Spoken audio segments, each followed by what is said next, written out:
Salam sejahtera untuk kita semua. Perkenalkan, nama saya Gumbert Melda Pratama. Saya adalah dosen dari Departemen Teknik Sipil Universitas Atma Jaya Yogyakarta. Bidang ilmu saya adalah teknik sipil, khususnya dengan keahlian geoteknik. Mata kuliah yang saya ampu meliputi mata kuliah mekanika tanah terapan, dan teknik fondasi. Video ini saya buat sebagai salah satu syarat untuk memenuhi sertifikasi dosen pada tahun 2025. Di mana salah satu mata kuliah yang akan saya gunakan sebagai contoh di sini adalah mata kuliah mekanika tanah terapan. Mata kuliah mekanika tanah terapan memiliki bobot sebesar 3 SKS. Di mana sebelum mengambil mata kuliah ini, maka mahasiswa diwajibkan untuk mengambil mata kuliah mekanika tanah. Mata kuliah mekanika tanah terapan sendiri merupakan kelanjutan dari mata kuliah mekanika tanah, di mana pada mata kuliah mekanika tanah terapan ini, mahasiswa akan dibimbing untuk menggunakan pemahaman yang telah diperoleh dari dasar-dasar mekanika tanah, kemudian mahasiswa akan diarahkan untuk memanfaatkan ilmu dasar tersebut dan mengaplikasikannya, terutama di dalam merancang dan menganalisis struktur, sistem, dan konstruksi di dalam bidang teknik sipil. Mata kuliah ini membantu mahasiswa mencapai 3 capaian pembelajaran lulusan. Yang pertama adalah mahasiswa mampu menerapkan matematika dan ilmu dasar, khususnya untuk menyelesaikan berbagai permasalahan di keteknik sipilan. Kemudian, yang kedua adalah mahasiswa mampu menerapkan ilmu rekayasa teknik sipil, khususnya untuk merancang dan mengevaluasi sistem dan konstruksi teknik sipil. Dan yang terakhir adalah mahasiswa mampu mendesain dan melakukan penelitian, baik di laboratorium maupun di lapangan, serta menggunakan dan menginterpretasikan hasilnya. Untuk lulus dari mata kuliah ini, maka ada 4 capaian pembelajaran mata kuliah yang harus dipenuhi oleh mahasiswa. Yang pertama adalah mahasiswa mampu menghitung penyebaran tekanan tanah dengan berbagai metode atau pendekatan. Yang berikutnya adalah mahasiswa mampu menjelaskan berbagai tipe penurunan tanah yang dapat terjadi dan melakukan perhitungan terkait penurunan tanah tersebut, memanfaatkan hasil uji laboratorium maupun penyelidikan di lapangan. Berikutnya adalah mahasiswa mampu menjelaskan berbagai metode analisis stabilitas lereng dan juga melakukan perhitungan stabilitas lereng. Yang terakhir adalah mahasiswa mampu menganalisis dan merencanakan salah satu bentuk tipe konstruksi di dalam bidang teknik sipil, yaitu dinding penahan tanah. Untuk membantu mahasiswa mencapai capaian pembelajaran mata kuliah tersebut, maka metode pembelajaran yang saya berikan meliputi ceramah dan pemberian tugas.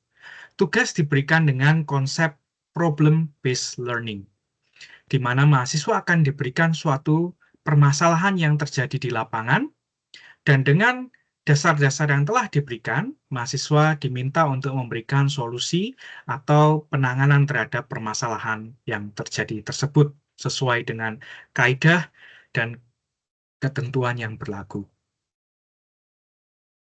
Sistem pembelajaran terdiri dari 2 sistem pembelajaran, yaitu sistem pembelajaran luring atau tatap muka dan sistem pembelajaran secara online, baik sinkronus maupun asinkronus.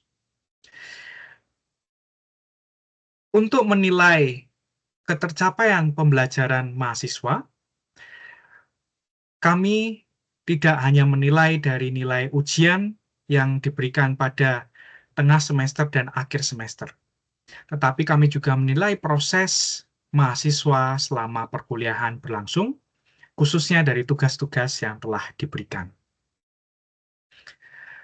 Salah satu contoh pembelajaran yang akan saya berikan pada kesempatan kali ini adalah pembelajaran melalui asinkronus, di mana saya akan memberikan video yang telah saya rekam kepada mahasiswa melalui fasilitas yang dimiliki oleh kampus, yaitu dengan Learning Management System melalui website kampus dan juga melalui Microsoft Teams.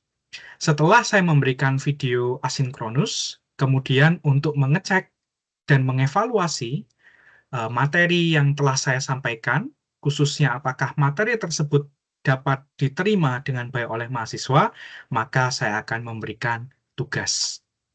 Dan pada pertemuan berikutnya, kami akan melakukan diskusi untuk melihat bagaimana pemahaman materi yang saya berikan secara asinkronus. Berikut adalah salah satu contoh videonya. Silahkan untuk mencermati video yang saya berikan. Terima kasih. Pada kesempatan kali ini, saya ingin memberikan penjelasan terkait dengan analisis stabilitas lereng, meneruskan penjelasan yang sudah kita bahas bersama di pertemuan sebelumnya. Analisis stabilitas lereng yang akan kita bahas pada kesempatan ini adalah analisis stabilitas lereng dengan bidang longsor datar. Seperti kita telah pelajari bersama, ya, ada beberapa analisis stabilitas lereng dibagi berdasarkan bentuk bidang longsornya. Ya, ada bidang longsor datar, ada bidang longsor lingkaran. Untuk analisis stabilitas lereng bidang longsor datar, ya, menurut panjang lerengnya ada dua macam analisis. Yang pertama sudah kita bahas pada pertemuan yang sebelumnya, yaitu lereng yang tak berhingga, ya, atau infinite slope.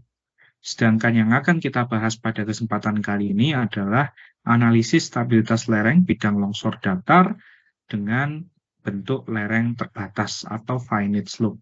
Ya, di mana berbeda dengan lereng yang tak berhingga, pada lereng terbatas, panjang lerengnya akan lebih kecil dibandingkan lereng pada lereng yang tak berhingga. Sehingga kemudian pada lereng terbatas, maka kita bisa melakukan perhitungan massa tanah yang bergerak.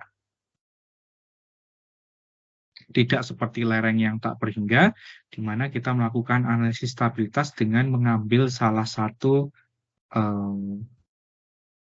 satuan luas. Ya. Kita menganalisis satu blok saja. Ya, tetapi pada lereng terbatas, kita akan menganalisis keseluruhan massa tanah yang bergerak. Berikut adalah konsep analisis dari lereng terbatas, ya, pada analisis stabilitas lereng bidang longsor datar. Bila kita mempunyai sebuah tanah asli yang memiliki kemiringan tertentu, kemudian karena satu dan lain hal, kemudian kita membutuhkan timbunan baru di atas lereng existing, maka kita dapat melakukan analisis stabilitas timbunan baru di atas lereng yang existing. Ya. Misalnya lereng existing memiliki kemiringan sebesar alfa, ya, kemudian kita membuat timbunan baru dengan kemiringan yang tentunya lebih curam, ya, kemiringan yang lebih besar daripada kemiringan lereng aslinya. Di sini kemiringan lereng timbunannya sebesar beta. Ya. Sehingga kemudian akibat adanya timbunan baru di atas lereng asli atau tanah asli, maka akan muncul potensi pergerakan timbunan baru berupa blok ACB, ya, dengan bidang gelincir berupa bidang gelincir yang terbentuk antara timbunan baru dan tanah asli. Ya. Jadi umumnya tidak seperti material beton, ya, pada timbunan ini kita sulit membuat rekatan atau hubungan yang baik antara timbunan baru dan tanah asli. Sehingga umumnya bidang gelincir terbentuk berupa bidang longsor datar antara pertemuan timbunan baru dengan timbunan lama. Tetapi tentu ini hanya salah satu kemungkinan saja, ya. Masih bisa muncul bentuk-bentuk longsoran yang lain yang kita harus analisis semua kemungkinannya untuk mendapatkan nilai kritis atau nilai angka aman yang paling kecil dari seluruh kemungkinan bidang gelincir atau bidang longsor yang dapat terbentuk. Nah, kalau kita memperhatikan contoh timbunan baru di atas tanah asli ini, maka timbunan baru akan memiliki tinggi H. Ya. Dengan alas berupa garis CB. Ya, ingat ya, kalau segitiga, luas dari segitiga bisa dihitung kalau kita tahu tinggi dan luas alas. Nah, segitiga ACB memiliki beberapa macam tinggi dan luas alas. Mohon maaf, memiliki tinggi dan alas yang berpasangan, ya, yang berbeda-beda. Misalnya, kalau kita pertimbangkan AB sebagai alasnya, maka kita bisa membuat garis C dengan titik yang tegak lurus terhadap AB sebagai tingginya. Ya. Tetapi kita juga bisa menghitung luas segitiga ACB dengan memperhatikan alasnya CB dan tingginya adalah H. Ya, di mana H di sini adalah tinggi dari lereng. Nah, kita bisa menghitung berat massa tanah timbunan yang akan longsor atau yang akan bergerak, di mana berat massa timbunan itu adalah berat dari blok ACB, di mana berat ACB dapat ditentukan kalau kita tahu luas ACB dan tahu berat volume tanah timbunan. Ya, sehingga kita bisa menentukan W sama dengan setengah dikali H dikali CB, ya, yang merupakan luas segitiga dikali 1 meter tegak lurus bidang gambar, ya, dikali berat volume dari tanah. Mohon maaf, ini masih kurang satu parameter ya, yaitu berat volume dari tanah. Nah, CB sendiri dapat kita cari dengan hubungan segitiga, ya, dengan hubungan trigonometri. Ya. Sehingga kemudian nanti kita dapatkan persamaan W sama dengan setengah H kuadrat dikali gamma dikali sinus dari beta dikurangi alfa, di mana beta adalah kemiringan lereng timbunan baru dan alfa adalah kemiringan lereng existing. Ya. Dibagi sinus alfa dikali sinus beta. Bagaimana cara mengubah persamaan H dibagi tangan alfa dikurangi H tangan beta menjadi persamaan sinus ini, ya. Dan bagaimana menentukan besarnya CB sehingga didapatkan H dibagi tangan alfa dikurangi H tangan beta, kita akan lihat ilustrasinya bersama-sama. Ya. Jadi dari segitiga yang terbentuk akibat timbunan baru di atas lereng yang existing, kita mendapatkan gambar yang seperti ini, ya. Kemiringannya tadi beta untuk kemiringan lereng timbunannya dan theta atau alfa, ya, untuk kemiringan lereng aslinya, ya. Yang terbentuk adalah segitiga ABC atau di gambar yang sebelumnya ACB. Nah, kita harus menentukan panjang BC atau menentukan panjang CB. Panjang CB di sini dapat ditentukan sama besarnya dengan panjang ED. Ya. Di mana ED dapat kita hitung dengan mengurangi panjang AD dengan panjang AE. Ya. Kalau kita tahu panjang AD, kita tahu panjang AE, maka kita bisa menghitung ED. Setelah menghitung ED, ya ED sama dengan panjang BC. Nah, AD di sini adalah garis proyeksi dari AC. Ya, kita proyeksikan AC menjadi garis AD. ACD memiliki sudut sebesar theta, atau pada gambar yang lama tadi sebesar alfa.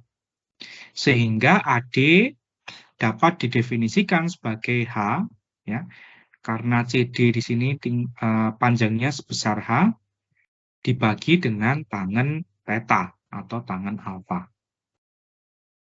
Sedangkan AE di sini adalah proyeksi dari AB, dari segitiga ABE.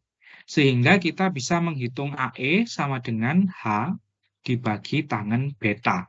Ya.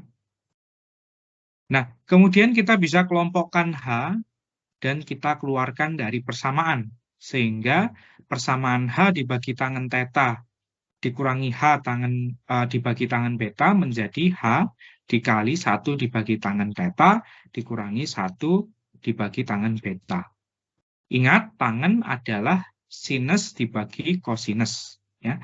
Sehingga kita bisa rubah persamaan ini menjadi persamaan H dikali kosinus theta dibagi sinus theta dikurangi kosinus beta dibagi sinus beta.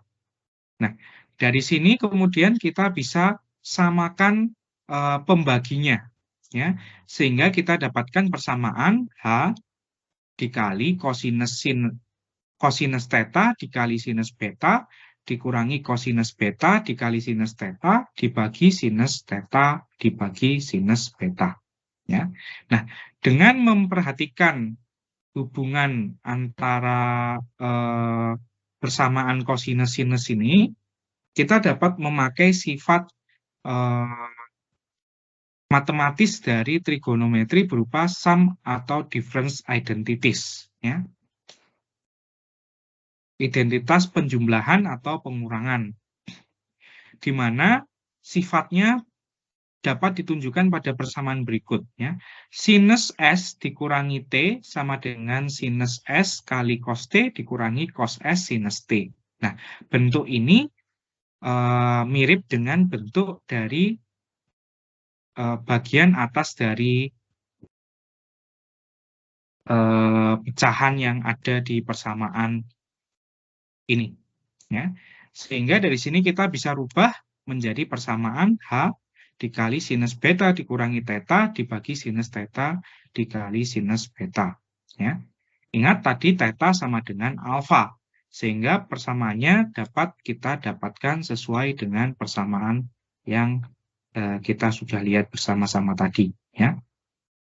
CB besarnya sama dengan H kali sinus beta dikurangi alfa dibagi sinus alfa dikali sinus beta. Ya. Kita masukkan nilainya CB, jadi kita punya persamaan setengah kali H kali gamma kali H sinus beta kurangi alfa dibagi sinus alfa dikali sinus beta, ya, sama dengan setengah H kuadrat dikali gamma dikali sinus beta kurangi alfa dibagi sinus alfa kali sinus beta. Nah, setelah kita mengetahui berat tanah yang bergerak, maka dengan mudah kita bisa menentukan gaya-gaya yang ditimbulkan akibat berat tanah, yaitu TA dan NA. Ya. TA sama dengan W sinus alfa. Sedangkan NA sama dengan W cos alfa. Ya. Nah, dari NA kita bisa mencari sigma, di mana sigma sama dengan NA dibagi luas, ya, luas bidang gelincirnya. Sehingga luas bidang gelincirnya sama dengan panjang garis AB dikali 1 meter tegak lurus bidang gambar. Ya. Nah, LAB sendiri atau panjang bidang gelincirnya sama dengan H, ya, H dibagi sinus alfa. Dibagi sinus dari sudut lereng tanah aslinya. Setelah mengetahui TA dan NA atau gaya-gaya yang bekerja akibat berat tanah, maka kita bisa menghitung tegangan normal dan tegangan geser akibat berat tanah. Tegangan normal sama dengan NA dibagi LA. Mohon maaf. Tegangan normal sama dengan NA dibagi LAB. Ya. Di mana LAB adalah panjang dari bidang gelincir. Ya. Sedangkan tegangan geser akibat berat tanah adalah TA dibagi panjang bidang gelincir atau LAB.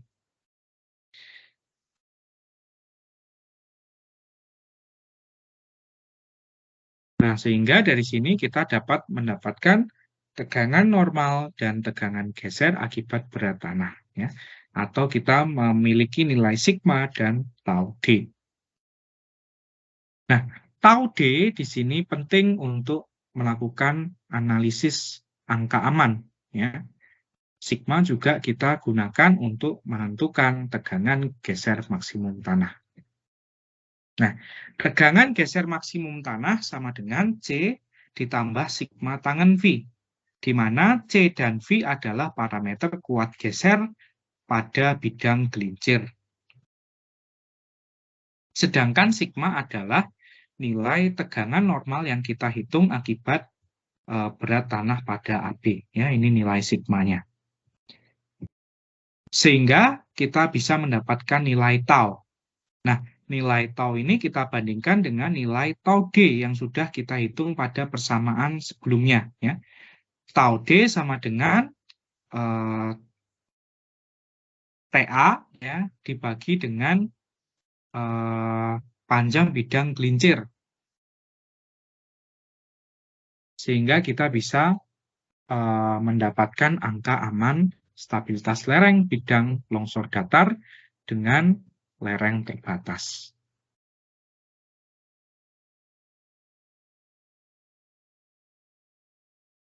Nah, kita akan lihat bentuk persamaan lain dari tegangan yang dapat terjadi pada AB. Ya.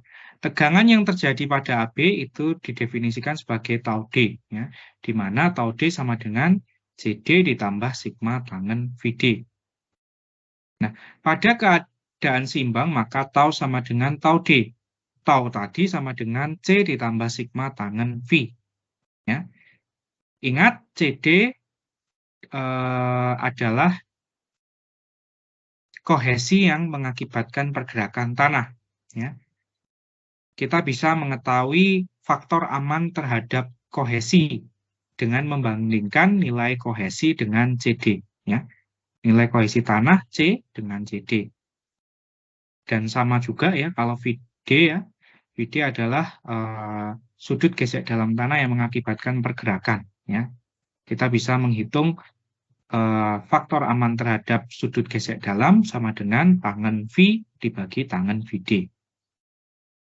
Nah, sehingga pada keadaan seimbang, tau sama dengan tau D. Ya, kita masukkan persamaan tau D. Tadi kita sudah dapat nilai tau D ya dari slide sebelumnya. Tau D sama dengan persamaan ini. Kita masukkan sama dengan CD ditambah sigma. Sigmanya kita dapatkan di persamaan ini, tegangan normal akibat berat tanah pada AB. Dikali tangen VD. Atau dalam kata lain, ya, kita bisa mengubah persamaan ini, kita pindahkan persamaan yang di kanan ini ke kiri. Sehingga kita dapatkan CD sama dengan setengah gamma H kali sinus beta kurangi alfa, dikali sinus alfa dikurangi cos alfa, dikali tangen VD, dibagi sinus beta. Nah, jika variabel lain pada CD konstan, sedangkan alfa berubah-ubah, ya, ingat alfa tadi adalah kemiringan lereng asli, ya, maka nilai maksimumnya akan diperoleh saat turunan terhadap CD, ya, parsial terhadap alfa itu sama dengan 0. Pada kondisi ini akan diperoleh sudut kritis sebesar alfa C, di mana alfa C sama dengan beta ditambah VD ya dibagi 2. Nah, kalau kita masukkan persamaan alfa C ke dalam persamaan CD, maka kita dapatkan persamaan sebagai berikut. Ya. Pada saat kritis, yaitu F-nya sama dengan 1, CD sama dengan C, dan VD sama dengan V. Maka kita bisa menentukan H kritisnya, Ya. H kritis pada kondisi ini dapat dihitung dengan persamaan berikutnya. 4C dibagi gamma dikali sinus B, dikali sinus beta dikali sinus V dibagi dibagi 1 dikurangi cos dari selisih beta dikurangi V. Nah, kalau kita ingin menghitung H maksimum pada saat F selain 1, maka sebelum melakukan perhitungan kita harus menentukan dulu nilai CD dan VD. Ya. Kemudian setelah kita menentukan nilai CD dan VD dari persamaan FC dan FP ini, kita dapat mengubah persamaan H kritis dengan cara mengganti C dan menjadi CD dan V-nya menjadi VD. Ya. Di mana CD dapat didapatkan dari persamaan FC, ya. CD sama dengan C dibagi F. Dan VD dapat didapatkan dari persamaan FP, ya. VD sama dengan arkes tangan dari tangan V dibagi F. Ya. Jadi kalau misal di desain F sama dengan 2, maka kita bagi dulu C dengan 2 dan tangan V dengan 2, kemudian kita bisa cari nilai CD dan VD. Ya, ingat ya, kalau yang VD di sini ada tangannya. Jadi harus dicari nilai arkes tangannya untuk mendapatkan sudut. Ya. Tapi kalau tidak butuh sudut ya boleh, nggak usah di arkes tangankan dulu. Ya, tetapi kalau kita lihat persamaannya di sini kan kita harus menghitung nilai sinus V dan nilai kosinus selisih beta dengan V. Ya, jadi sebaiknya kita cari VD itu dalam derajat. Ya, caranya tadi arkes tangan dari tangan VD, di mana tangan VD sama dengan tangan V dibagi M. Ya, kalau F-nya 2 tadi ya tangan V dibagi 2. Baik, demikian yang dapat saya sampaikan. Nanti akan saya berikan tugas untuk melihat pemahaman teman-teman sekalian terhadap materi ini. Sampai jumpa pada penjelasan materi yang selanjutnya. Terima kasih.